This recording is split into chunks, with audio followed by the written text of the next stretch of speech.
Okay.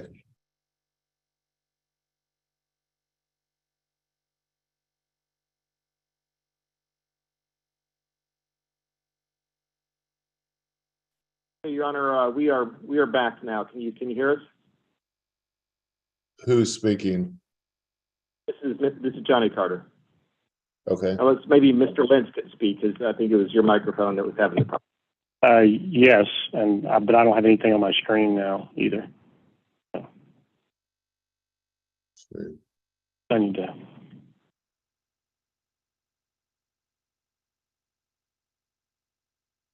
Did he? It looks like you just dialed in. There we go. Okay.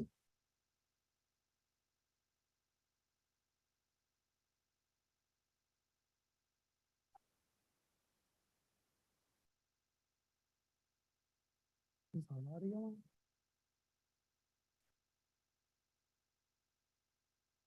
Your Honor, I just want to make sure our audio is on. Can you hear me?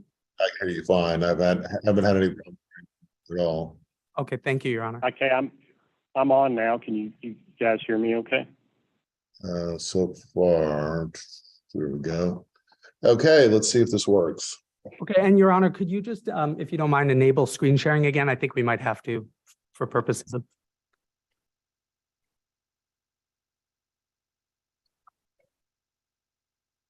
Okay, and may I proceed now, Your Honor? You may. Okay, thank you. I think where we left off, we were looking at Mr. Snook's email. It's Exhibit 24. Mr. Snook from Epic wrote an email to Mr. Lastman and others. And at the end of that top email, he says, please see our comments in red below. Do you see that? Yes, I do. Okay. And so Mr. Snook from Epic, just to help us here, Mr. Snook from Epic has embedded in Mr. Lastman's prior email his comments in red. Do you see that, sir? Yes. Okay. And you understand that when it says attached is our red line of the doc agreement in Mr. Lastman's email. Sorry, it's in Mr. Lastman's email. There we go. You understand the doc agreement is referring to the terminal service agreement, right? Yes, I do. Okay. And you see that Mr. Lastman says there are 3 important issues that he needed to discuss with Mr. Snook around that agreement, right? Yes. Okay. And the first issue that he brings up is that at the time, Epic was only offering an Aframax window. Do you see that? Yes. And an Aframax, as we just discussed, is a vessel with a capacity up to 750,000 barrels, right? Yes. Okay. And as we just discussed, that's lower capacity than a Suezmax, right? Yes. Okay. So the first important issue that he raises is this issue, and he goes on to say that Medallion would be delivering roughly 850,000 barrels in connection with its capacity lease agreement with Epic, right? Yes. Okay, and that's the same amount of barrels that ARM would be shipping under its agreement with Medallion, right? If they made their full nomination, that's approximately what they would move down the pipeline. That is correct. Right, that was their shipper pay obligation, right? Yes. Okay. And so Mr. Lastman is identifying in this email a mismatch, right, between the amount of barrels that he's moving under the contract and the amount he can actually load onto a ship. Isn't that what he's doing? Yes. Okay. And he suggests a solution for this problem. And his solution is to let him bring a bigger ship in his window so that he can load the full 850,000 barrels onto that ship, right? Yes. Okay. And if he wants to load it even more than the 850,000 barrels, he could buy excess barrels if he wants to and load it fully, right? Yes. Okay. And in red, Mr. Snook from Epic responds and says, we're okay giving you guys the Suez window. Do you see that? Yes. Okay. And Mr. Snook doesn't say anything about saying, well, gee, we would be happy to give you the Suez window, but I don't think we can. I don't think it would ever work. Suezes don't come into this port, right? He doesn't say that. I'm seeing here what he said. Okay. And he doesn't say that, right, sir? I'd have to read the rest of the email, but I feel fairly certain he doesn't say that. Okay. And he doesn't say to Mr. Lastman, I'll give you guys the Suez window, but what I really mean is I'm going to give you, whatever I think is appropriate as long as it's under 1 million barrels, right? He doesn't say that. My understanding is Mr. Snook's not an attorney for the company, and I don't know that he would elaborate on any of those things. Okay. Well, in terms of the commercial discussion, you understand he was negotiating the commercial terms with Mr. Lastman, correct? I do understand that, and I understand what he said here. Okay.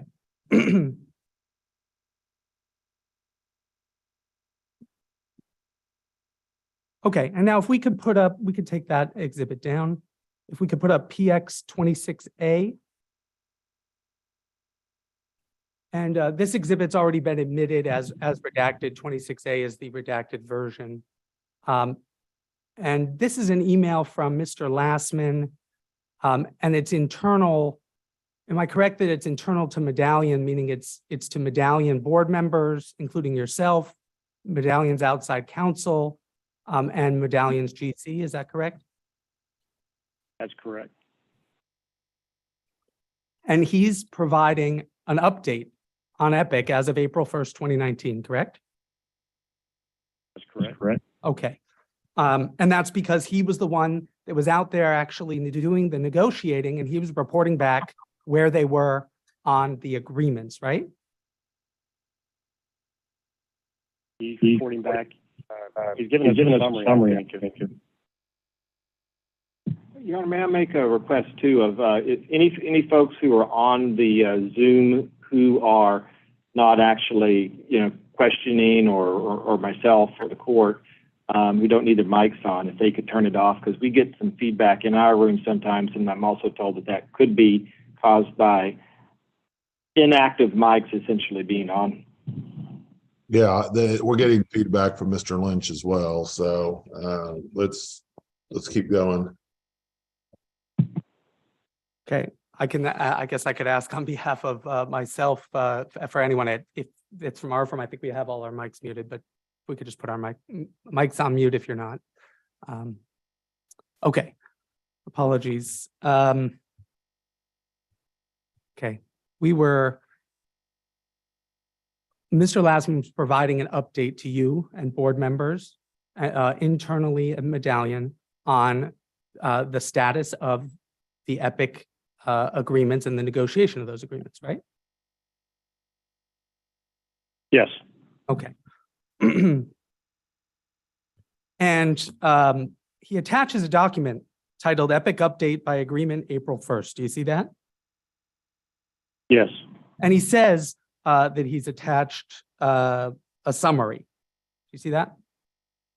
Yes. Okay, and if we go to the next page, that's the summary, and we've redacted portions per Your Honor's ruling. But if we go down to this section, Mr. Lastman, and this is number 6B in the contract, in the email. Mr. Lastman says, Epic has agreed to our ask for up to a Suez-sized vessel for loading out. Do you see that? Yes. Okay. And Mr. Lastman then describes internally how that solves that mismatch problem that he identified in the last email we looked at, right? What are you saying? Okay. And you don't recall you or anyone else. And I'm sorry. If we go a sentence later, he says, this is a good get because we will be able to buy the additional barrels to fill our Suez. Do you see that? Yes. Okay. And you don't recall you or anyone else disagreeing with his opinion at the time that this was a good get for the reasons that he described, correct? So what I understood is this is a 30-year agreement. And to be clear, it's my understanding that once the new terminal was constructed, that it would be capable of docking a Suez vessel. Correct. Your Honor, I would object and move to strike this as non-responsive to my question. Sustain, just answer the question, Mr. Lentz. You don't recall Can you repeat you don't recall you or anyone else at Medallion disagreeing with Mr. Lastman's opinion that this was a good get for the reasons he described, right? No.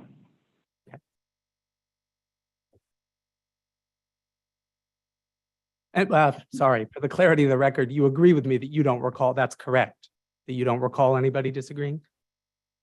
Correct.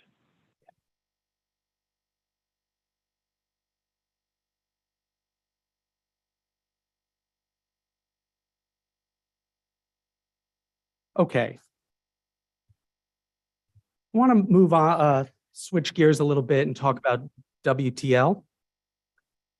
Medallion cared what specifications were in the EPIC tariff and what could be flowed through the pipeline, correct? Yes. Okay. And that's because Medallion wanted to make sure the specifications were as accurate as possible, right?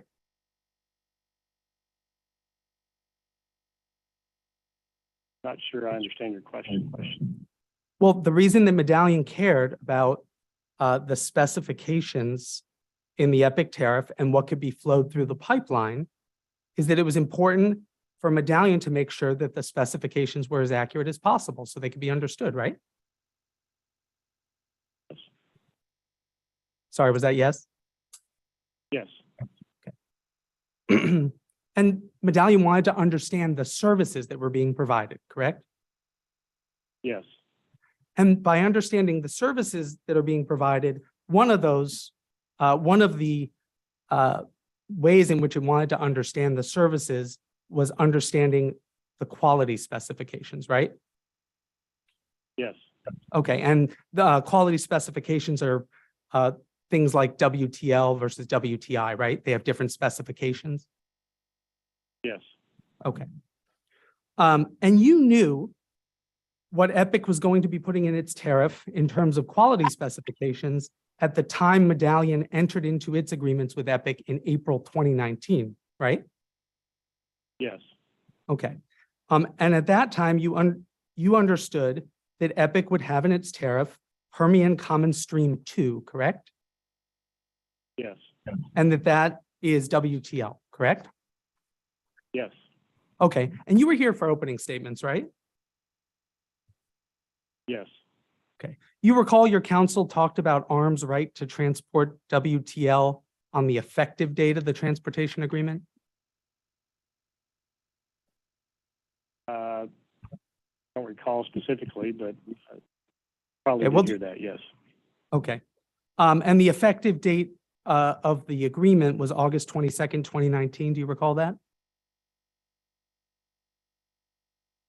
Yes. Okay. And Medallion's counsel made the point that there was no WTL service as of the effective date of the transportation agreement. You recall him making that point in his opening presentation? Yes. Yes. Okay. Do you know why he made that point about the effective date? About there being no WTL service as of the effective date? I don't think that's a proper question. Okay. Let me try it this way, Your Honor. We just talked about that Medallion knew before the effective date of the agreement that the EPIC tariff would include WTI and WTL, right? Yes. Okay. And you understood that service on the pipeline was not actually to start until the commencement date, which is a defined term in the contract, and that's different than the effective date, right? Yes. Okay. And that in fact, the term of the transportation agreement commenced and was 5 years and commenced on the commencement date, right? Sorry, could you repeat the question? Sure, that was a poorly worded question. I apologize. You understood that the term transportation agreement between ARM and Medallion was 5 years, right?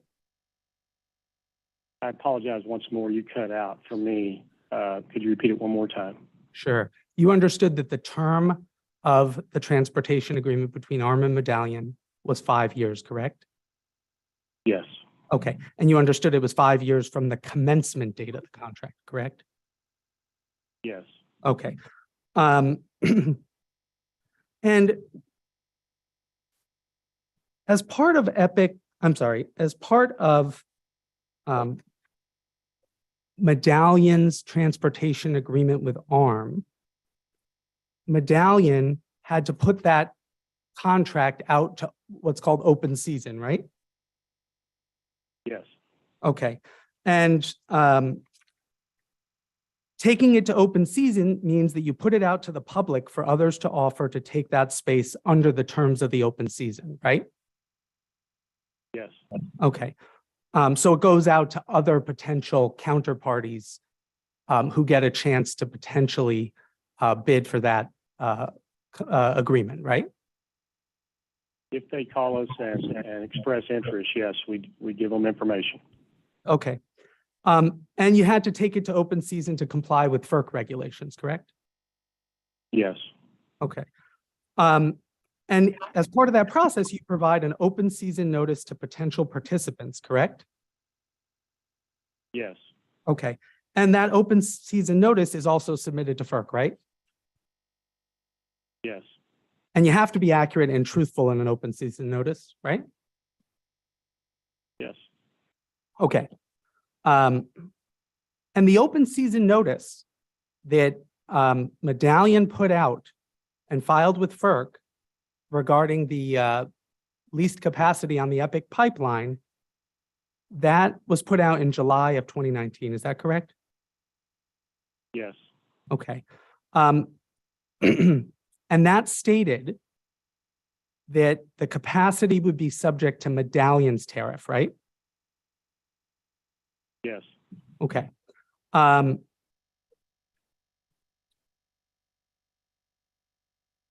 if we could take a look at PX 60.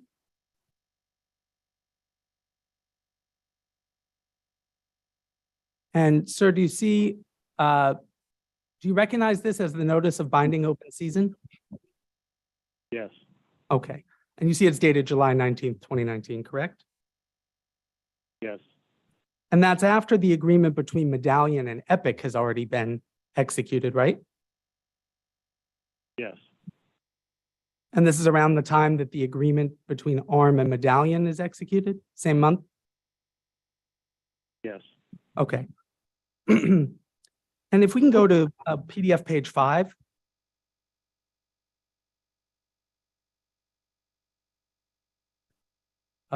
Sorry, I think it should be PDF page 5. Oh, and we might have I'm sorry, it's if we can go where it says crude oil specifications, maybe go back. My apologies. There it is. This is, this states the service will be subject to the crude oil specifications set forth in Medallion's tariff to be filed with the FERC and the Texas Railroad Commission. You see that, sir? Yes. The tariff will provide, it says the tariff will provide for a WTI common stream and a WTI light common stream, which shall be restricted to identified origin points as set forth in Medallion's tariff. You see that? Yes. Okay, and WTI light is WTL, is that correct? Yes. Okay. And if we could take that down. I want to now take a look at PX, or actually, I'm sorry, Your Honor, I'd actually like to offer PX 60 into evidence. Any objection to PX 60? No objection, Your Honor. PX 60 is admitted. Okay, if we could put up PX 1, which is the Transportation Services Agreement, and that's been admitted. And sir, do you recall talking about this agreement, the Transportation Services Agreement between Medallion and ARM with your counsel yesterday? Yes. Okay. And And if we could go to PDF page 8 and section 2.01 of the contract, do you see that? Yes. And this is referring to transportation of crude petroleum from the origin points to the destination points in accordance with and subject to the tariff. Do you see that? Yes. Yes. And it incorporates the tariff into the contract, correct? Yes. Yes. Okay, and by tariff, it's referring to the medallion tariff? Yes. Yes. Okay, let's take a look at PX 75. And you talked about, this is the medallion tariff, right, sir, of effective as of April 1st, 2020? Yes. Yes. Okay, and you talked about this tariff with your counsel yesterday during your direct testimony, is that correct? Yes. Yes. Okay, and if we could go to PDF page 7, which is Rule 3. Okay. And Rule 3 is what governs the specifications, the quality specifications, is that correct? Yes. Yes. Okay. And this rule is what governs the quality specifications that govern for the transportation services agreement between ARM and Medallion, correct? Yes. Yes. Okay. And if we could go down a bit, and you see their language there that starts with respect. Do you see that? Yes. Yes. Okay.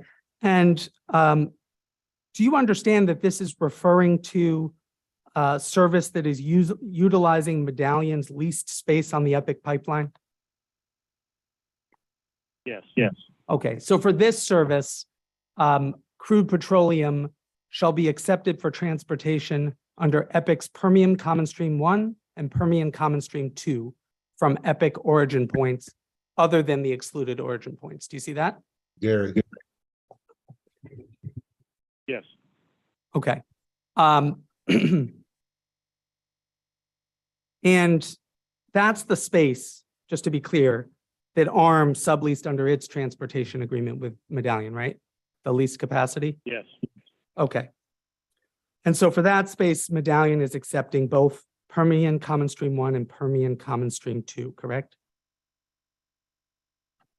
Yes. Pursuant to the quality specifications. Okay. I couldn't hear what he said and somebody else said something there. I couldn't hear that either. Did he say I yes? said yes. I Okay, said yes, pursuant to the quality specifications. okay. Okay. And this is just to level set, this is the Medallion tariff that was effective April 1st, 2020 at the commencement of the transportation agreement between ARM and Medallion, right? Yes. Okay. And if we could actually now put up PX4. This is the Epic tariff effective April 1st, 2020. Do you see that, sir? Yes. Okay, and if we can go to PDF page 38 of this document, you see this is the list of origin and delivery points by group. Yes. Yes. Okay, and you talked about this list with your counsel yesterday. Do you recall that? Yes. Yes. And you recall you testified that 3 of the group 1 origin points were excluded origin points under the Medallion tariff? Yes. Yes. Okay, and so there were 6 other, there were 6 other group 1 origin points that were not excluded origin points, correct? Yes. Yes. Okay, and what we just looked at was that the Medallion tariff provides that WTL would be available at the origin points other than the excluded ones, right? Available? Yeah. Available to ship. That the Medallion tariff included WTI and WTL at the origin points other than the excluded ones, right? Yes, sir. Yes, sir. You just said available to ship. I can't So hear. yes. I cannot hear him. You've got to fix that sound. You're having feedback. Yes, I'd like to ask. Just get a laptop. I know you want to use this fancy setup. Just get a laptop so that we can hear the witness. This is not okay. You guys need to fix this. We'll do it, Your Honor. Gary, If I keep it further from my face. Do the laptop. All right. All right, thank you, Your Honor. We'll get it taken care of right now.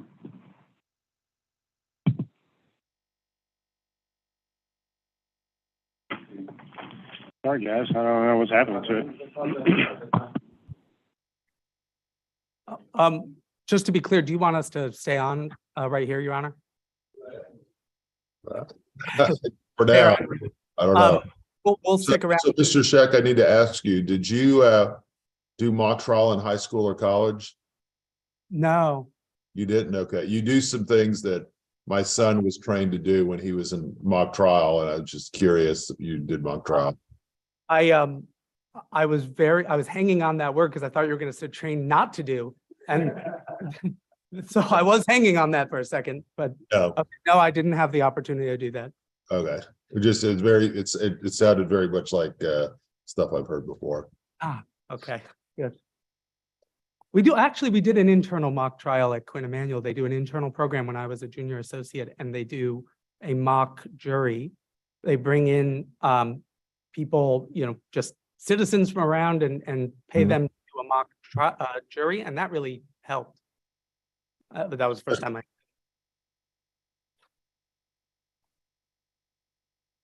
Well, Judge, actually, is it okay if we go ahead and take 2 or 3 minute break?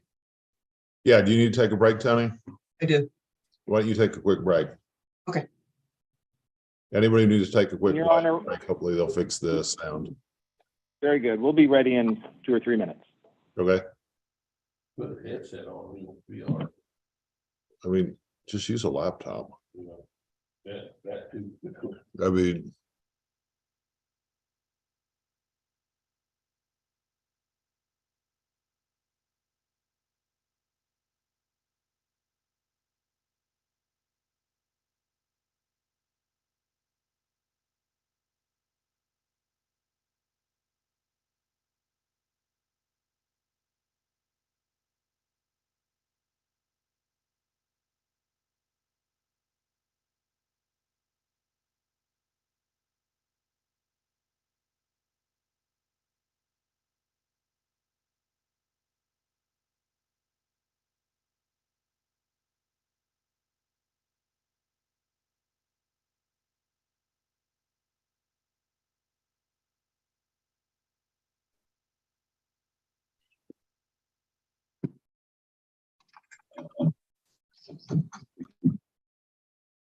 Hey, no. You want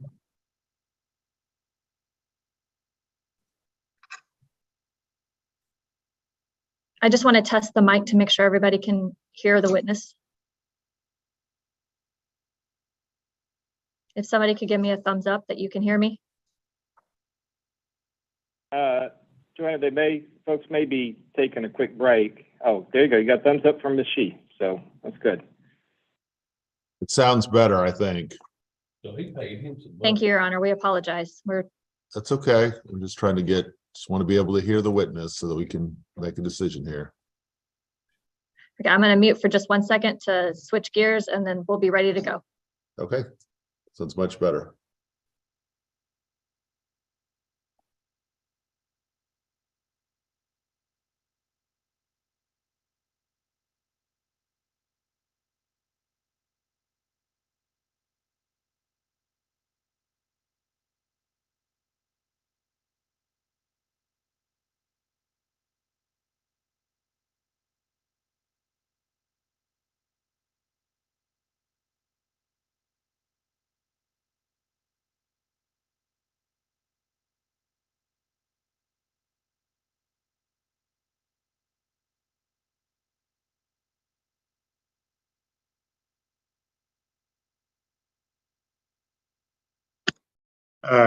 Can you hear me, Your Honor? Much better. Much better. Let's just wait for the court reporter. Let's, Tony, let me know when you're back. Yes, ma'am. I'm going to turn the volume up. Okay, I can hear it. Mr. Scheck, I may have to have you repeat the question. The sound's lower to me, so I think I can hear you fine, but if I may have to ask you to. I'll lean closer. Okay, I'm hearing you through the laptop speakers and I've got them all the way up. Understood. All right, Tony, are you ready? Yes, Judge. Let's proceed. Thank you, Your Honor. Sorry, getting my bearings where I was. I think we said where we left off, 6 of the 9 group 1 origin points are not excluded origin points, right? That's correct. Okay.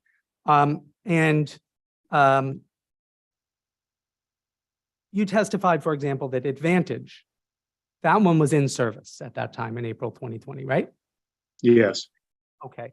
But you testified it didn't offer WTL service, right? my understanding is it did not have WTL in its tariff, yes, and wasn't moving it Sorry, that it didn't have WTL in what? in its tariff. Okay. Well, we talked about Medallion's tariff a minute ago, and we looked at it. There's nothing in Medallion's tariff that incorporates the tariffs of the various gathering systems in it, right? And says subject to the tariffs of those gathering systems, right? I don't know what the point is. I don't understand that question. I'm sorry.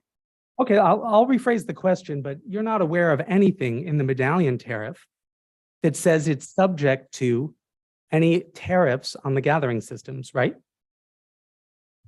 I'm sorry. Our gathering system is governed by our tariff that says that we will move WTI until we incorporated EPICs that would include WTL. Yeah. All right, let me try it this way. Medallion's tariff offers WTL service for the least capacity, right? By incorporating EPICs, yes. Yes. And nothing in that language that offers WTL says it's subject to any tariffs on any gathering system. I'm not talking about Medallion's gathering system, any. Right? Is the point you're trying to make is that a connecting pipeline could move WTL to EPIC even though it doesn't offer that service? I'm sorry? Is your point that a connecting pipeline into EPIC can move WTL into EPIC even though it doesn't offer that service? No, I'm just asking you if you're aware of anything in Medallion's tariff where it offers WTL service on the least capacity. If anything in that tariff says it is subject to the tariffs on the various gathering systems. Oh, I understand. No. Okay. And sir, you understand that, do you know what a COGA is? COGA? I'm not certain. Okay.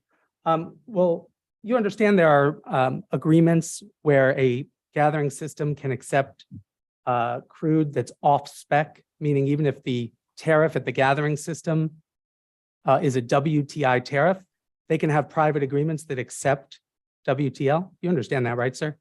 I'm not familiar with those types of agreements. No.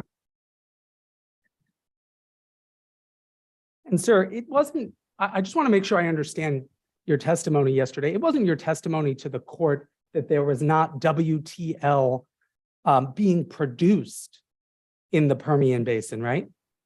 That's correct. Okay. And it wasn't your testimony that nobody was shipping WTL from the Permian Basin, right? Certainly not. Okay. And in fact, you understand that WTL was being shipped are you familiar with the American Plains pipelines? Yes, Okay. I am. You understand that WTL was being shipped by Plains pipeline, right? Yes, and others. Right. And you understand that customers, well, let me ask you this. You talked about Salt Creek a bit yesterday. Do you recall that?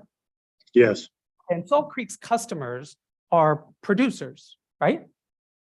yes, And you understand that Salt Creek's customers were producers. They were finding a way to ship their WTL down to Corpus, weren't they? I don't know. You know they're shipping it on the Plains pipeline, right? I don't know where all their oil is going. It's very likely some of it would have been going to Plains, yes. I guess by truck, since Salt Creek was the one building the pipeline to them. Well, there were other pipelines. There's other origin points that may have accepted WTL if Epic had finished the system when it said it would. Isn't that right? I don't know what you're referring to. Okay, well, Epic, you understand that Epic, for example, the Orla terminal, Epic was building the Orla terminal, right? Yes, Okay. Do you understand that they were months and months and months late in finishing that terminal facility? I don't know whose responsibility that was. I'm not part of that. So you know the reason you testified as to the reasons that WTL wasn't being shipped on Epic, but you don't even know who's responsible for completing the Orla terminal at Epic?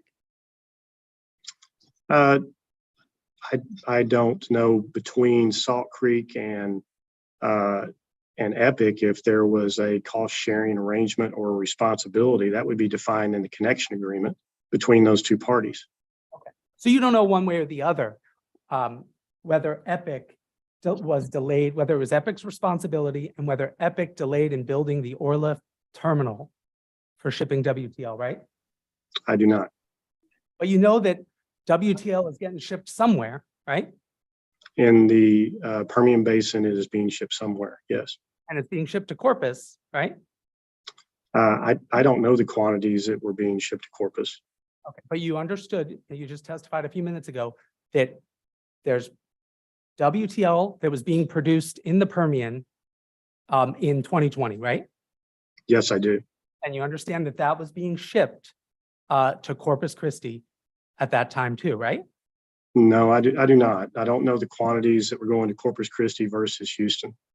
Okay, but you knew it was being shipped, right? I know that it was being shipped out of the Permian Basin by someone to somewhere. Yes. Okay, understood. And were you listening to Mr. Wishoff's testimony? Yes. Okay, and you understand that Mr. Wishoff testified that customers of Salt Creek, these are producers, right? We just talked about customers of Salt Creek are producers, correct? Mhm. You understood Yes. he testified that customers found another way to ship. They went to Plains because Epic wasn't ready. You don't have any basis to disagree with that testimony, do you, sir? Yes, I do. Okay, what's that? Well, first off, I have no evidence of that they were actually shipping TL that they were producing. It could have been shut in. When I was having discussions with Salt Creek, my actual understanding is that they had not connected to those producers yet. So I made the assumption that they were shut in. But it's possible that they could have been trucking their barrels to somewhere else. Yes. So you made the assumption. Is that what you just said? No, I said it was possible.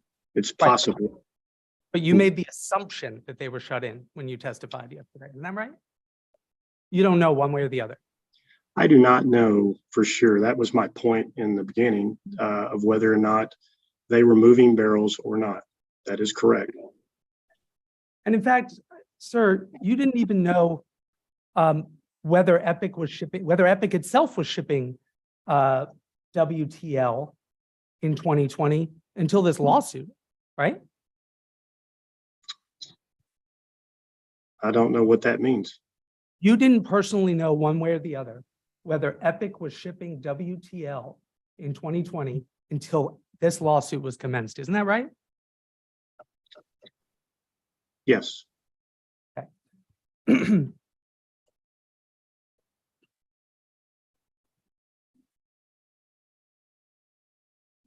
And sorry, Your Honor, if you would permit me just a minute or two, I'm actually trying to streamline to shorten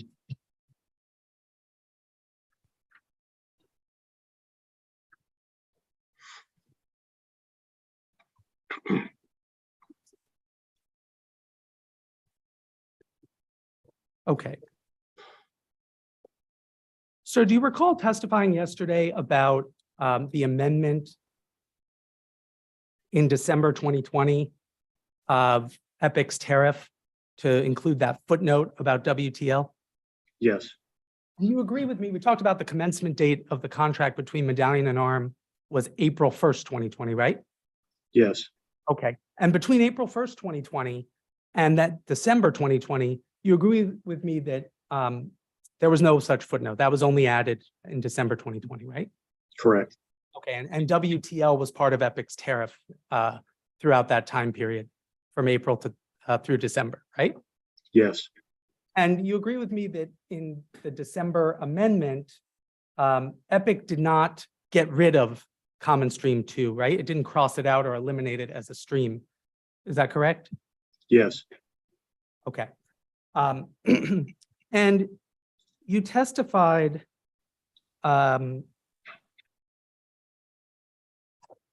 yesterday that Medallion did not amend its tariff to drop a footnote or otherwise exclude WTL, correct? yes, Okay. And during your testimony yesterday, you began testifying that Medallion did not amend its tariff because it believed it didn't need to. Do you recall that? yes, And then a few minutes later, you testified that, in fact, Medallion had no idea that Epic had even amended its tariff, right? that's correct. So which one of those two things is true? They're both true.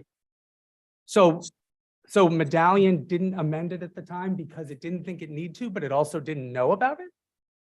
No, I'm saying that the contract was designed such that it did not need to amend it because it incorporated Epic's quality specs. And so if Epic changes those specs, then automatically it changes it in the Medallion tariff. I see. But at the time, only one of those things was true, right? And that's that you just didn't know about it? I did not know about it, but it was designed such that I wouldn't have to amend it, even if I did. So let's take a look at PX4.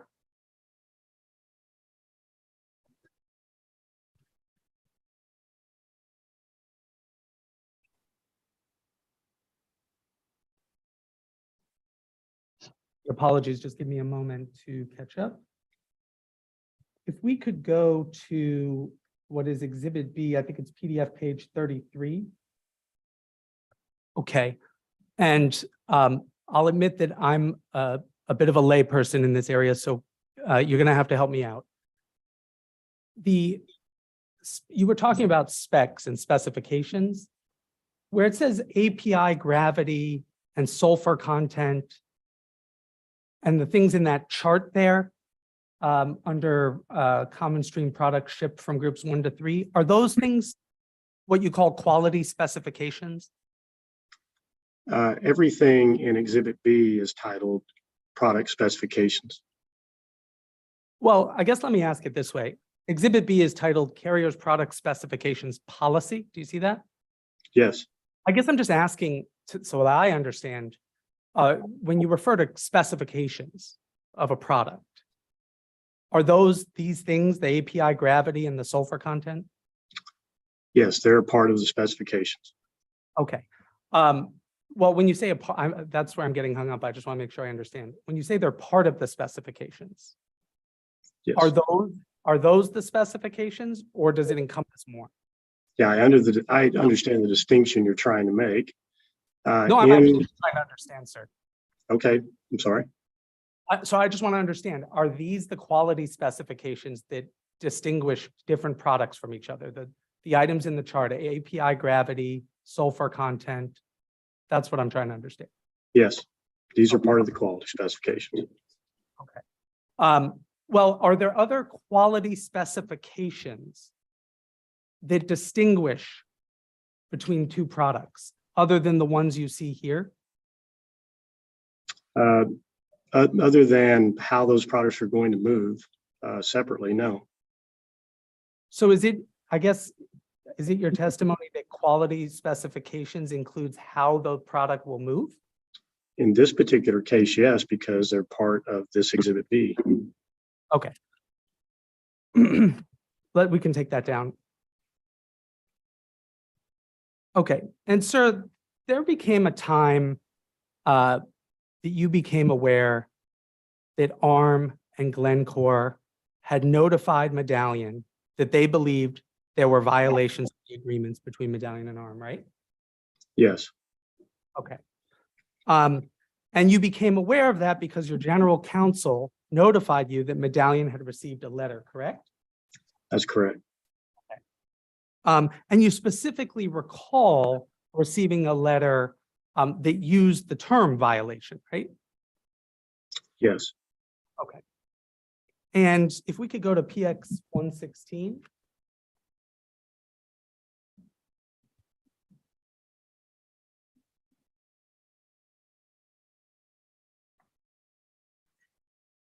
Okay. And do you recognize this as the email forwarding the letter, the October 5th letter to Mr. Daniel? Where Yes. Sorry. Okay. Yes. Okay. And then if we can look at the attachment, do you recognize this as the letter, the October 5th, 2020 letter that you recalled seeing that specifically used the term violation? I believe it's somewhere in here. Yes. Okay, well, if we go to PDF page 5, do you see it says Medallion is in violation of its obligations to offer a marine vessel up to 1 million barrels on a firm basis per month as of the commencement date. Do you see that? Yes. Okay, and so this is the letter that in fact specifically used the word violation. Yes. And it also says the inability to provide the marine services is a material violation of the terminal services agreement. Do you see that? Yes. Yes. And in fact, Medallion agreed with ARM and Glencore that there was a violation, right? Can you repeat the question? Sure. Medallion actually agreed with ARM and Glencore that there was a violation, correct? No. No. No, that's not correct. Okay, let's look at PX 120.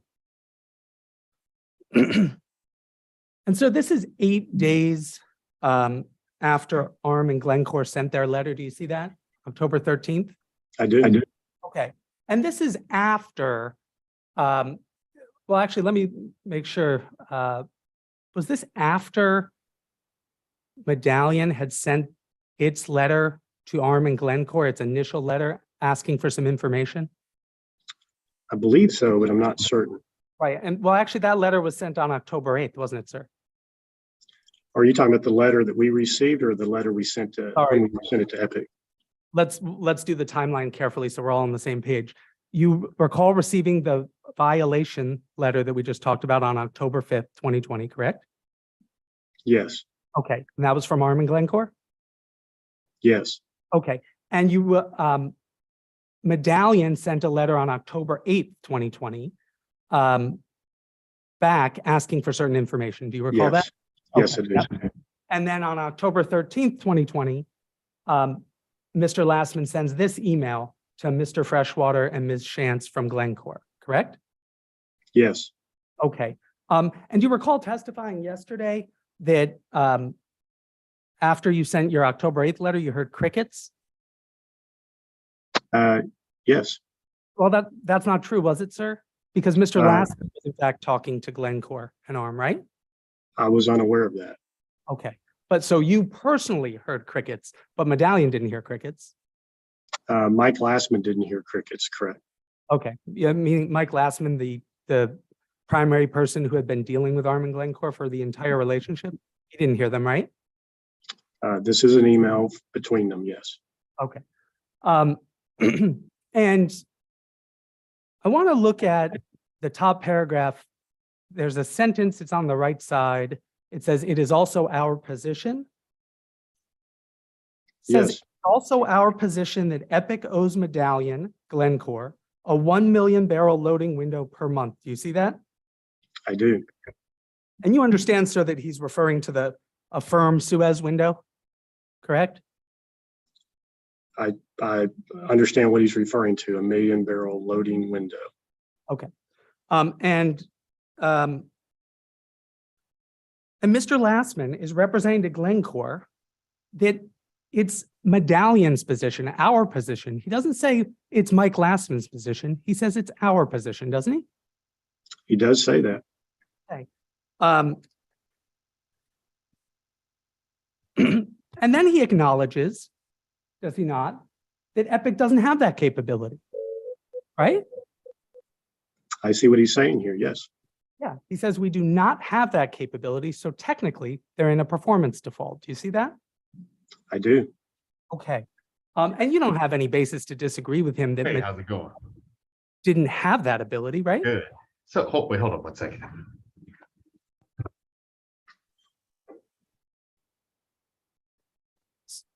Sorry, I don't know if Who's Christopher Porter? oh, he's with our firm, Your Honor? Okay, I think he was talking on the phone or something and it was coming up through here, so Our Uh, apologies, Your Honor. just make sure he shuts it down. Okay, go ahead. Apologize, or I apologize. Well, he's now taking me off my game. No, here, I know where I am. Okay, you had no basis to disagree that Epic didn't have that capability, right?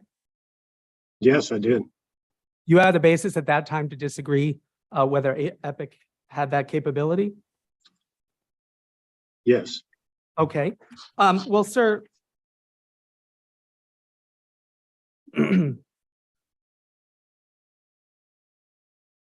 You didn't know one way or another whether, excuse me, sorry. Yeah.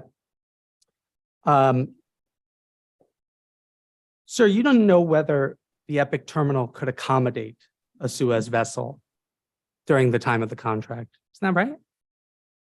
correct. Okay. And you don't know whether Epic or Medallion ever permitted Arm or Glencore to actually nominate a Suez vessel, correct? That's not my understanding of what the contract provides. That's not my question, sir. I didn't ask you about what the contract provides. I asked you, you don't know one way or the other whether Epic or Medallion permitted Arm or Glencore to nominate a Suez vessel, correct? I'm not aware of Epic denying any nomination. Correct. Okay, slightly different than my question. My I'm question is, sorry, I'm not understanding what you're. okay. Actually, let's just move on. And you don't know one way or the other whether Medallion or Epic, or sorry, whether Arm or Glencore were told by Medallion or Epic that they would not be permitted to make a nomination for a vessel of up to 1 million barrels. Is that correct, sir? Whether I have knowledge of whether they were ever told that? Yeah, you don't know one way or the other. No. Okay. And if we could put actually, sorry, the email back up. I think we're on exhibit PX 120. Okay. So Mr. Lastman tells Glencore, we know they do not have that capability, so technically they are in a performance default. You see that, sir? Yes. Okay. And Mr. Lastman tells Glencore that the issue is going to be remedied with the completion of the new dock in March of 2021. Do you see that? I do. Okay, so he was assuring Glencore that it was going to be remedied, right? He appeared to be doing that. Yes.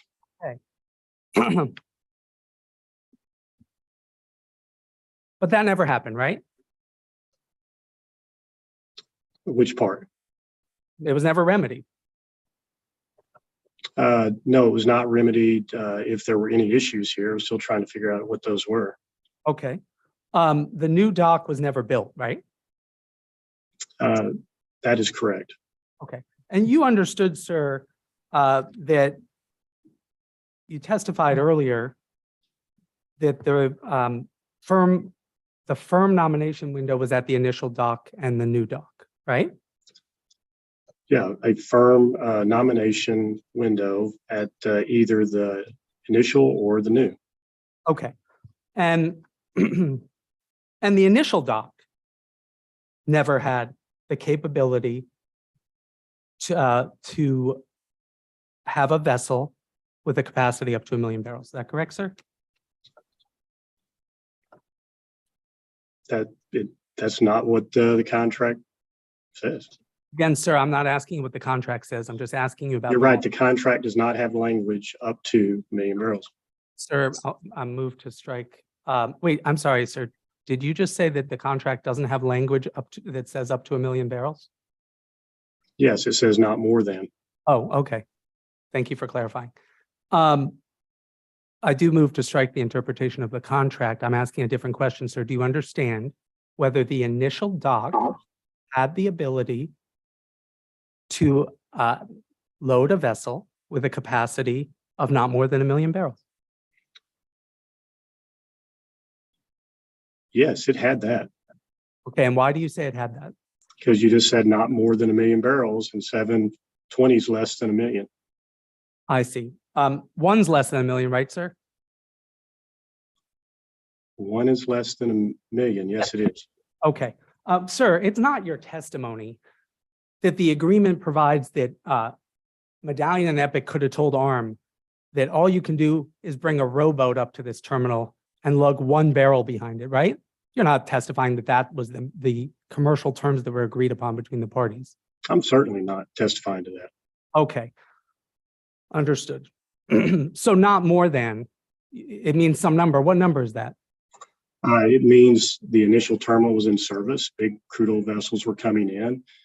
Pumping rates and lay time indicated that you could load up to 720,000 barrels there. Sorry, the lay time? Yes, sir. Sir, the lay time, let's take a look at this contract because I might be misunderstanding. Let's open PX2.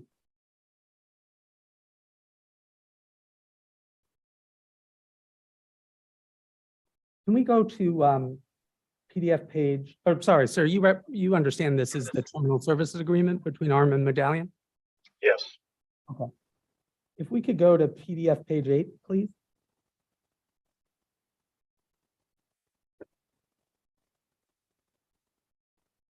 Okay, and you see 3.4A is the marine loading?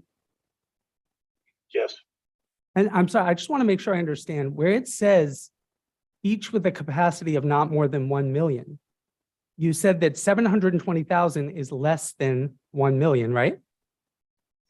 It's And- not more than 1 million. Right. Okay, it's not more than 1 million. And so that in your understanding complied with the contract, right? Yes. Okay, and then I asked you, sir, if one barrel would comply with the contract, if that was all they were allowed to nominate was 1 barrel, I asked you that. And your answer was, of course not, right? Correct. That would comply. Okay. And so my question is, why not? Because I believe there's a reasonableness section in this agreement that would have been unreasonable, and it would not comply with the pump rate and the lay time and the fact that the initial terminal could load a vessel that was way more than that. And to say that that couldn't happen would be completely unreasonable. Okay, sir. Well, let's talk about, so the interpretation you just gave is one that you developed after this litigation started, isn't it, sir? You were asking me right now. I'm just asking you that question. The I'm sorry, ask your question again? interpretation you just gave is one that you came up with after this litigation started. Isn't that true, sir? No. Okay, well, let's talk about, excuse me, give me 1 second.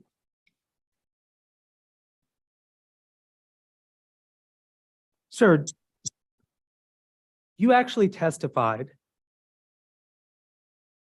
Let's just put it up. Can we show Mr. Lentz's deposition at page 28? Lines 2 through 10, please. Sorry, 2 through 10, please. Okay.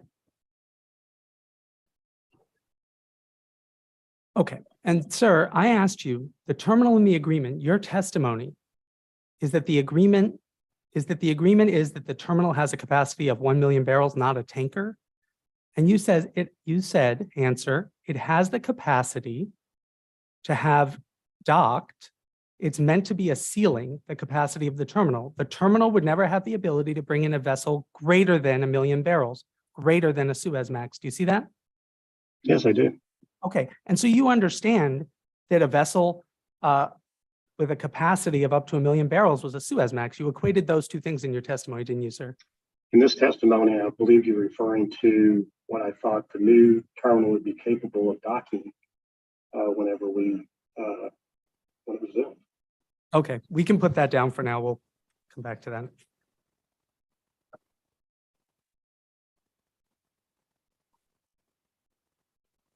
Okay.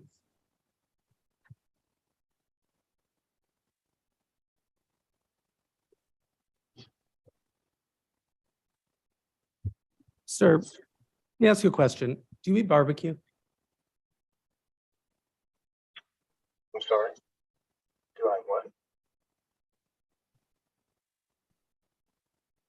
Do you eat barbecue? Do I barbecue? Do you eat barbecue? Do I eat barbecue? Yeah. I try not to, but on occasion I do. Okay. And sir, if you went to a barbecue restaurant and you sat down and they said, sir, you can have not more than 3 meats, chicken, brisket, and pork, right? And you ordered chicken, brisket, and pork, and the waiter comes back with one of them. And then you wait for an hour and he walks by and you say, hey, I had the opportunity, I got to order not more than 3 meats. And he says, yeah, 1 is less than 3. You don't think it's not your testimony that you got what you were entitled to, is it? No, and I can't relate this to that agreement. Okay, that's understood. Okay. Let's move on.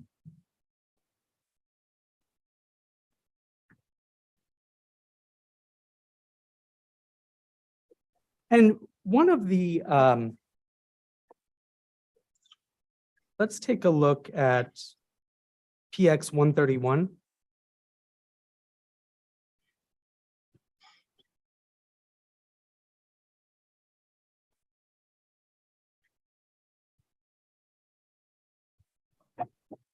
Okay, and this is a November 16th email from Brock DeGator to ARM, and you're copied on this, correct?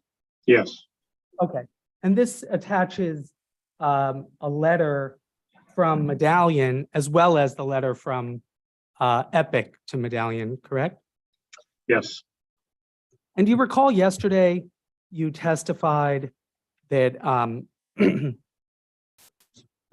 that you wanted information from ARM to respond to be able to respond to Epic? Yes. And to rebut Epic, you use the word to rebut Epic's arguments? Yes. Okay. And in this letter, if we can go to PDF page 3.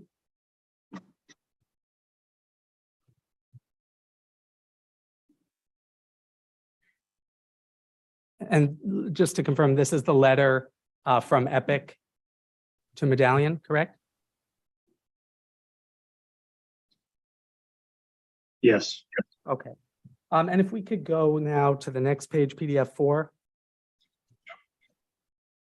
You see, this is the, Epic responds to the 1 million barrel capacity complaint that ARM and Glencore had raised. And they make the same argument that you just referenced. Do you see that, sir? Yes. Okay. And that's an argument about the interpretation of the contract, right? Yes. Okay.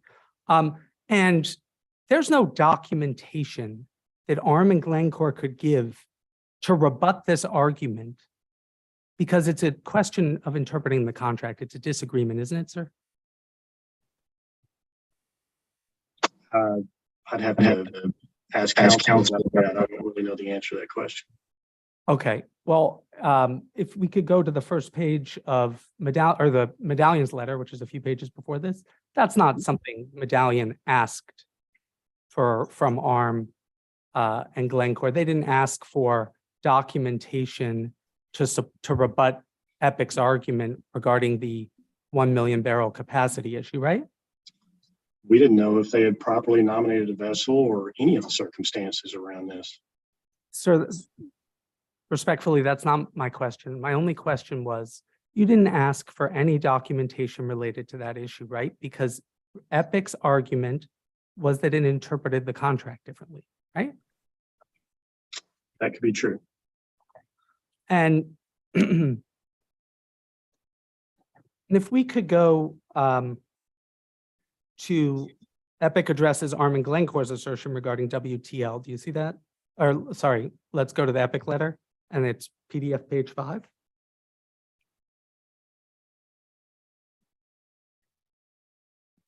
And it's Glencore is concerned it will be unable to deliver. Yep. And do you see that's a response to the WTL complaint that ARM and Glencore put into the October 5th, 2020 letter? Yes. Okay. And Epic references a lack of line fill. Do you see that? Yes. Okay. And you testified yesterday that one of the issues with providing WTL is a lack of line fill, right? Yes. Okay. You understand. Well, actually, let's quickly put up PX1. That's the transportation agreement.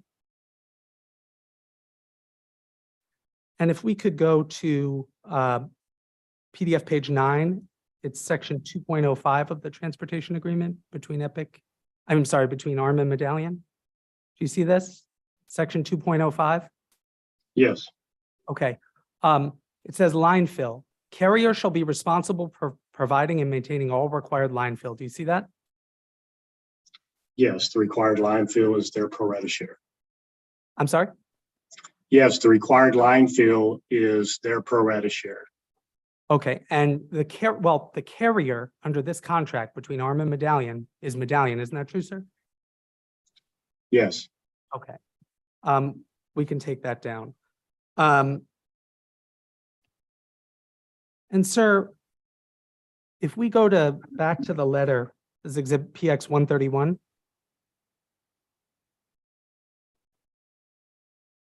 And if we go to actually Medallion's letter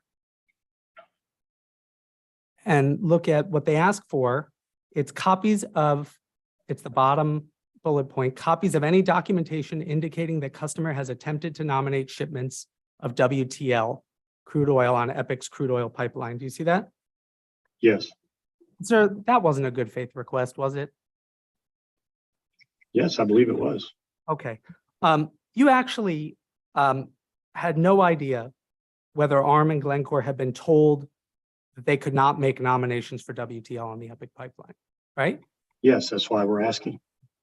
Wait, you didn't know whether they had been told that. I just want to confirm. Correct? That's correct. Okay. And you actually didn't know whether ARM and Glencore you didn't personally know whether ARM or Glencore were ever permitted to ship WTL on the pipeline prior to that letter they sent, right? We didn't know many of these things. That's correct. Well, you said we. I'm asking you personally. Oh, You I did didn't- not know. That's Okay. why we're asking. That's why I asked our general counsel to ask these questions. Okay.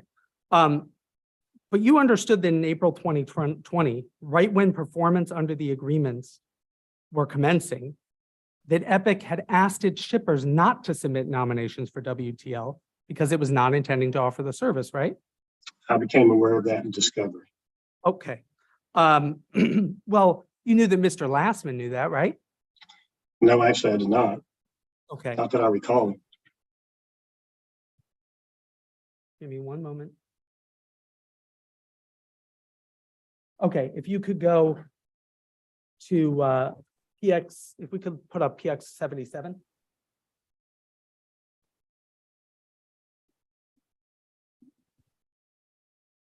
Okay, and you see that if we could go to the second page, PDF page 2. And do you see, this is the email you learned about, you said, during discovery, Yes, where Epic told shippers not to nominate WTL? yes. Okay, and if we could go to the previous page, please. And at the bottom, there's an email from Mr. Wishoff to Mr. Lastman on April 7th. He forwarded it and checked with him about it, right? So Mr. Lastman knew about that, correct? Yes. Okay, and in fact, Mr. Wishoff, if we go out and go to the next email up, Mr. Wishoff says, and he understands, we weren't shipping WTL this month or next anyway. They said they wouldn't be ready until June or July. Do you see that? I do.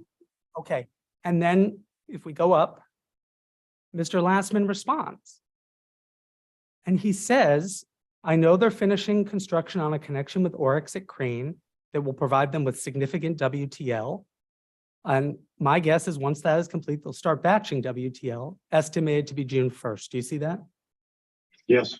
Okay, and so Mr. Lastman was aware of it at Medallion, and he wrote back, and he believed that a WTL service would start estimated by June 1st, right? I'm sorry, can you repeat the last part? You tailed Sure. off. I'm sorry about that. He believed that Mr. Lastman was aware of Epic's April 3rd email and believed that WTL service would commence by June 1st or around June 1st. Yes, correct? he's saying once the Oryx connection is made, yes, that's what he believes. Okay. And so were you aware that Arm and Glencore had consistently asked and were told by Epic or Medallion that there was no WTL service? Did you become aware of that after this case started? And then you're saying that, could you repeat the question, please? Yeah, I'm just asking if you became aware after this case started that Arm and Glencore had consistently been told by Epic and Medallion that there was no WTL service. Are you saying that I become aware of it after this case started? Yeah. You said you weren't aware of it before. I'm just asking if you became aware of it after this case started. Yeah, and are you referring to Medallion telling them that the email you just referred to? That's one email. Here, let me make it easier. Can we, you recall yesterday your council put up, let's put up DX 61. Okay. Do you recall, actually, we looked at it this morning again. Your council showed you this email? This morning? Yes. Okay. But your council actually didn't show you or the court the rest of the chain, right? Do you know there's more to this email chain? I believe so. Okay, let's take a look at PX 150.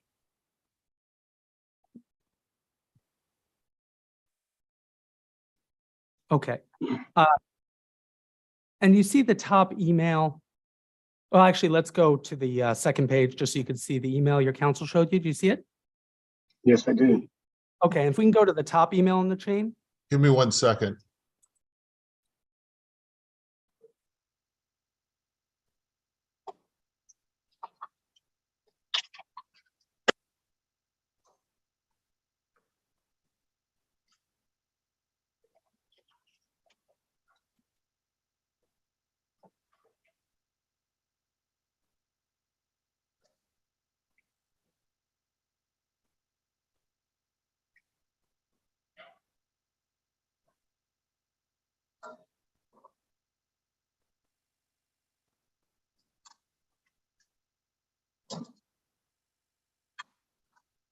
Okay, guys, I'm gonna go ahead and break for lunch now.